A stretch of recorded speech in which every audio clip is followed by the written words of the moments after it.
Coach Gigi. Boost your English and Spanish, get it faster. Come on, let's practice together. 1, 2, 3, dame la respuesta. Digo correcta, correcta, correcta. Give me your answer right now. Don't be afraid, don't be afraid. Give me your answer. Hey y'all, I hope you're doing good. So in today's lesson, I'm going to teach you how to introduce yourself and we'll see how you can answer someone back. So let's get into it. Alors j'aimerais préciser une chose, et je ne sais pas si tu l'as entendu dans le début de la vidéo, mais se présenter en anglais n'est pas present yourself, c'est plutôt introduce yourself. Donc déjà ça on va l'écrire ensemble.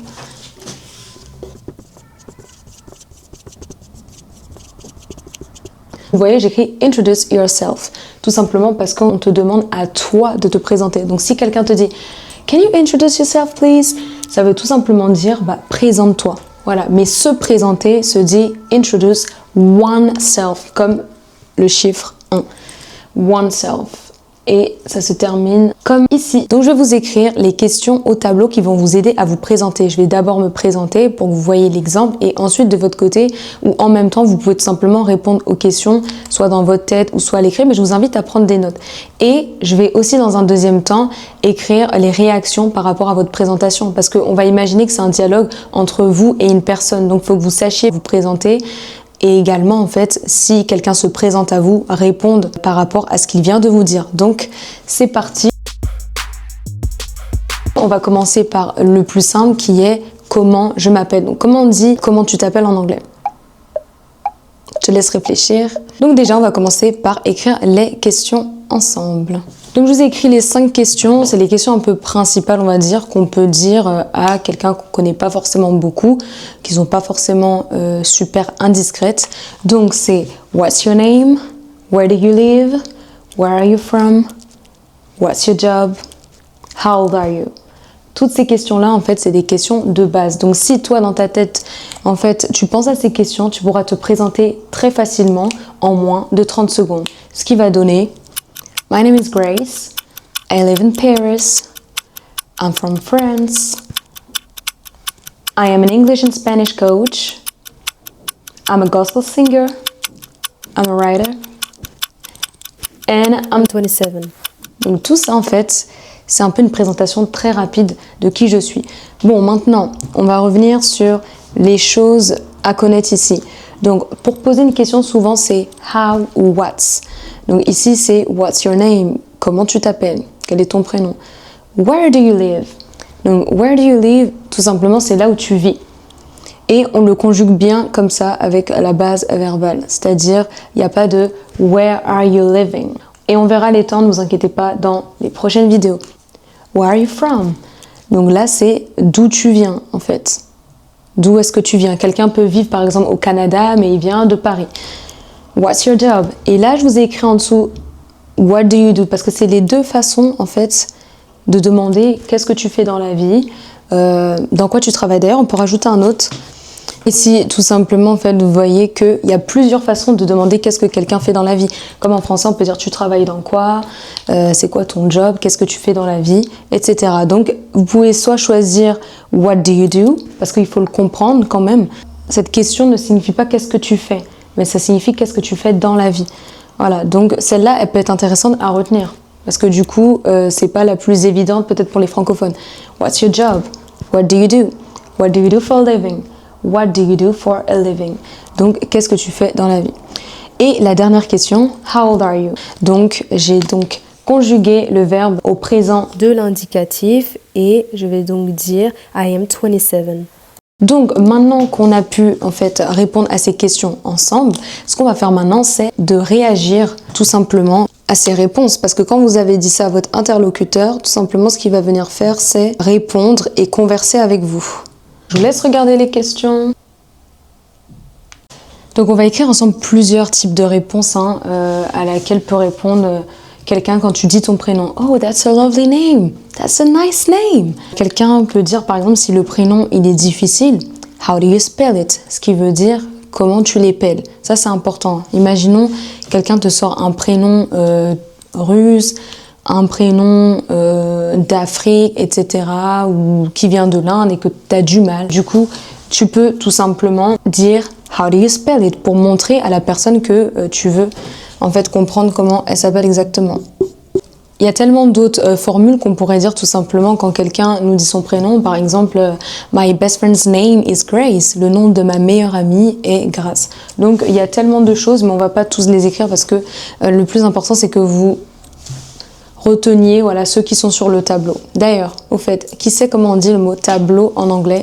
Écrivez dans les commentaires et surtout, abonnez-vous à la chaîne. C'est super important de vous abonner à la chaîne pour pouvoir envoyer de la force et ne manquer aucune vidéo. Activez la cloche de notification pour vraiment ne rater aucune nouvelle vidéo qui va sortir parce que vraiment, il y a des vidéos là qui vont s'enchaîner et c'est super important pour ta progression de ne rater aucune de ces leçons. Concernant where do you live?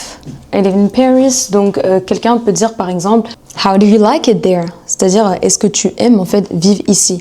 How do you like it there? Une autre manière de réagir à quelqu'un qui te dit où il habite, ça pourrait être I can't wait to visit Paris. I can't wait to visit Paris. Donc tu as hâte de visiter Paris. Par exemple, vous êtes complètement émerveillé que la personne vive je sais pas où, vous pouvez dire for real? For real? Donc ça, c'est pour montrer vraiment que vous êtes émerveillé, quoi. Pour de vrai, c'est vrai. Voilà, ça c'est une manière aussi de réagir à quelqu'un qui te dit j'habite par exemple, je sais pas moi, aux Maldives. For real? Et là, tu montres que t'es intéressé. Voilà. Alors pour cette question, where are you from? Where are you from? Si on veut enlever le are pour parler plus rapidement, par exemple, on peut réagir à cette question en disant personne est en mode do you have any other origins? Do you have any other origins? Donc, tout simplement, ça peut être une bonne phrase à placer. On peut, par exemple, être de France, mais avoir des origines comme moi, italiennes ou camerounaises. Donc, c'est important de s'intéresser à la personne. La personne peut vouloir te demander, is it safe? On se sent en sécurité, voilà. Est-ce que c'est safe de vivre ici, tout simplement? Alors, si par exemple, avec toutes les réponses que tu as dit concernant ton métier, etc., la personne, en fait, est content ou émerveillée, et n'hésitez pas vraiment, pendant les dialogues, à mettre des interjections, c'est-à-dire à dire « Wow, amazing, incredible », pour tout simplement montrer de l'intérêt. Donc, par exemple, la personne, là, elle peut dire « Amazing, what do you love about your job ?»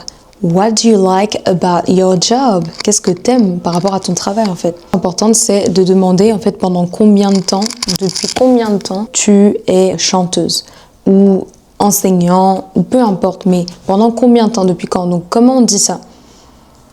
Ça se dit how long et on va utiliser the present perfect continuous parce que c'est vraiment la seule et unique forme avec laquelle on peut faire des phrases de ce genre.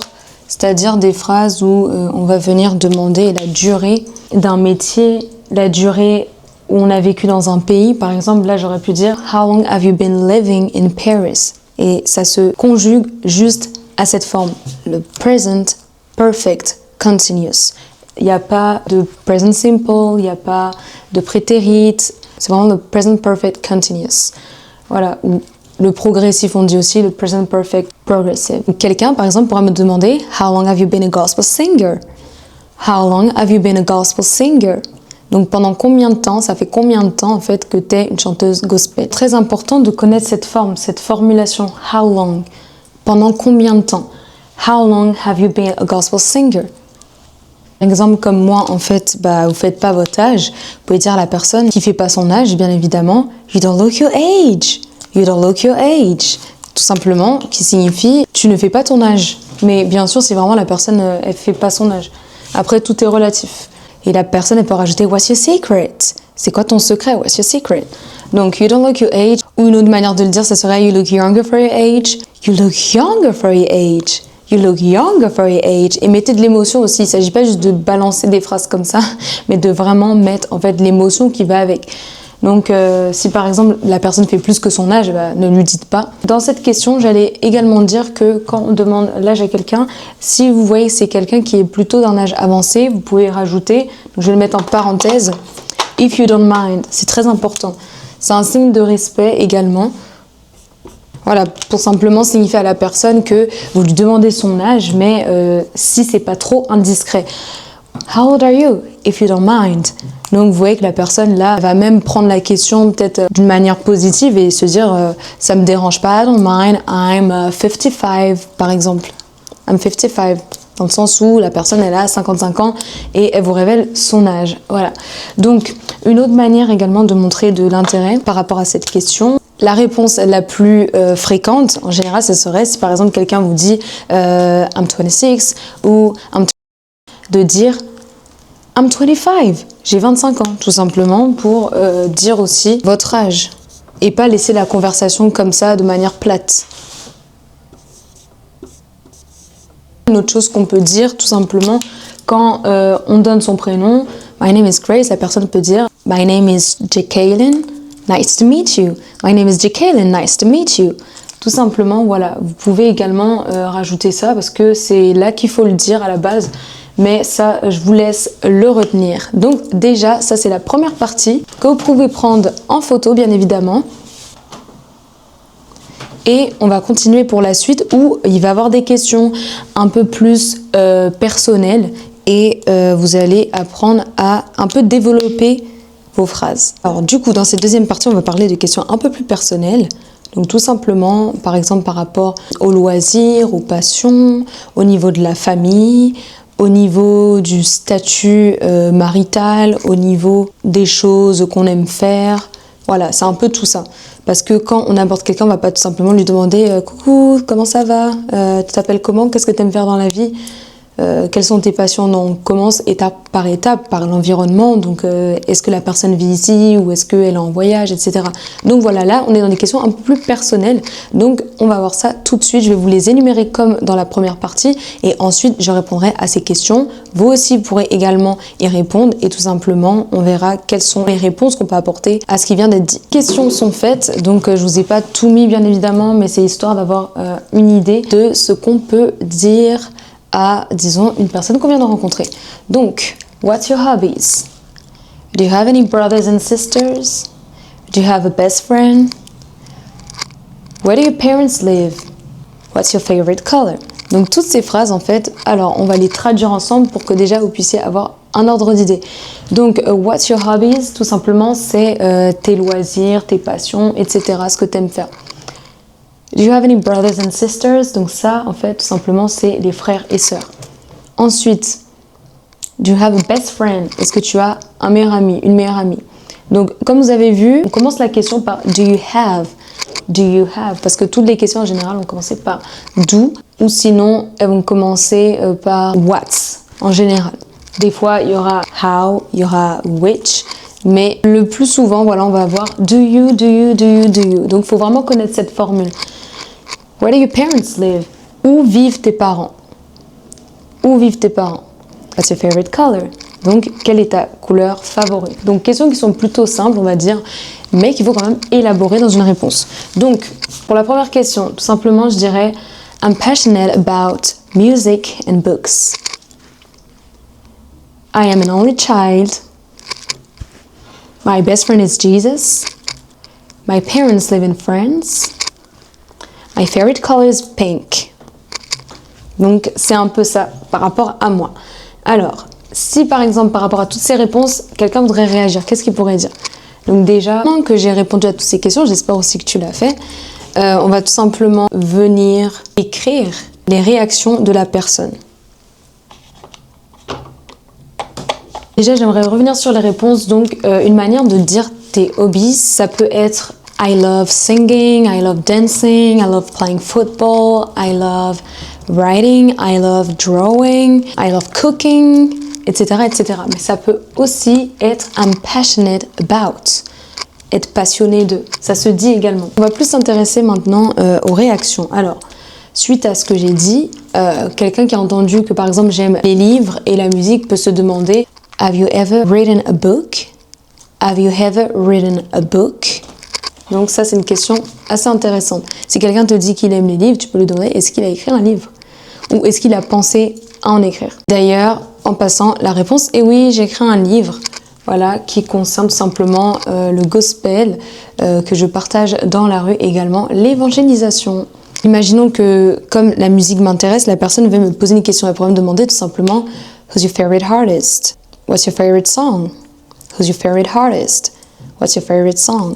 Donc ça, c'est des questions assez intéressantes. Donc quand on pose la question de est-ce que tu as des frères et sœurs, la personne peut répondre simplement No, I don't. ou I'm an only child ou Yes, I do. là, la personne, quand tu dis ça, elle peut te demander younger or older. Younger or older. C'est-à-dire plus jeune ou plus grand, tout simplement. Donc on va noter ça. Et là, si par exemple vous voulez parler de votre grande sœur, vous pouvez dire My older sister is Anna. Donc ma grande sœur s'appelle Anna. Ou tout simplement My younger sister made a mess yesterday. Ma petite sœur hier a foutu un peu le bazar, on peut dire ça comme ça. Ma petite sœur a fait des bêtises, par exemple. Donc c'est à vous ensuite voilà, de pouvoir rentrer dans la conversation comme si c'était en français. Hein. Et si vous êtes plutôt timide, moi le conseil que je vous donne c'est de vraiment pouvoir sourire aussi au départ dans les conversations et de vraiment bien écouter, comme ça vous aurez forcément quelque chose à dire. Et si vous ne savez pas trop comment conduire une conversation, écoutez, ensuite vous pouvez placer des mots dans le sens où vous posez la question « Really? Can you explain it to me please? Can you tell me more about it, please? » Quand vous dites ce genre de questions, la personne peut-être va vouloir en fait vous expliquer tout simplement qu'est-ce qui se passe et la personne va pouvoir vous donner en fait un peu plus de détails par rapport à une situation. Pour répondre par exemple à la question que moi j'avais posée, donc quand j'ai dit I'm an only child, la personne peut me dire How does it feel like to be an only child? How does it feel like? How does it feel like? Donc la personne peut me dire pour cette 8e question, quand je dis My best friend is Jesus, que I guess you're a Christian. Donc, j'imagine, je crois que tu es chrétienne. Une autre manière que cette personne peut réagir par rapport à ce que je lui ai dit, ça pourrait être de dire Sounds cool. Sounds cool. Sounds cool. Donc, where do your parents live? Donc, j'avais dit My parents live in France. Mes parents vivent en France. La personne, elle peut demander, par exemple, Do you visit them a lot? Est-ce que tu vas les voir souvent? Ou tout simplement, Do you live with them? Do you live with them? Donc ça, c'est des questions vraiment qui peuvent manifester de l'intérêt. Au fur et à mesure, en fait, que les questions s'enchaînent, en fait, tout simplement. Where do your parents live? My parents live in France. Do you visit them? Are you in a good relationship with them? Pour la dernière question, what's your favorite color? J'avais dit I love pink. Si par exemple, quelqu'un a le même goût que moi, il peut me dire same here. Same here. Ou tout simplement same. Same. Si il aime pas trop le rose, il peut me dire I'm not a big fan. I'm not a big fan. Ou that's not my cup of tea, mais I'm not a big fan, ça passe. Quelqu'un peut dire tout simplement sa couleur à lui, I love blue, I love blue, I love blue. Donc j'espère en tout cas que cette leçon, elle vous a appris à un peu plus pouvoir dialoguer voilà, avec quelqu'un si vous vous présentez. Le but de la présentation en fait c'est qu'il y ait un échange, sauf si c'est dans le cadre d'un entretien. Mais en tout cas si c'est avec quelqu'un que vous croisez quelque part, que vous rencontrez, c'est pas dans le cadre professionnel. C'est important en fait de pouvoir avoir une conversation qui n'est pas limitée, où ça mène à des questions également et où vous apprenez à plus connaître la personne. D'ailleurs, est-ce que quelqu'un sait comment on dit apprendre à connaître quelqu'un? Je vous laisse réfléchir pendant que j'efface le tableau. Vous allez pouvoir le voir quand même souvent. Et ça se dit get to know someone. Get to know someone. Je vais vous l'écrire. Get to know someone. Get to know someone. Donc ça c'est intéressant quand même. Ça c'est vraiment beaucoup utilisé, on le verra dans les vidéos futures parce que c'est vraiment une base du lexique on va dire américain. Au lieu de dire have, on va souvent utiliser le get. C'est ce type de vocabulaire en fait que vous devez connaître pour pouvoir vous familiariser vraiment avec le langage quotidien des Américains. En tout cas dans cette leçon, vous avez appris à connaître quelqu'un en lui posant des questions, en vous présentant et en rendant une conversation qui était peut-être basique, beaucoup plus fluide et beaucoup plus intéressante. Donc retenez bien que pour se présenter, on dit introduce yourself et non present yourself. Très important. Si vous voulez voir une nouvelle vidéo, n'hésitez pas à vous abonner si ce n'est pas encore fait pour ne rater aucune nouvelle vidéo. And I'll see you guys in the next video. Bye! Coach Gigi.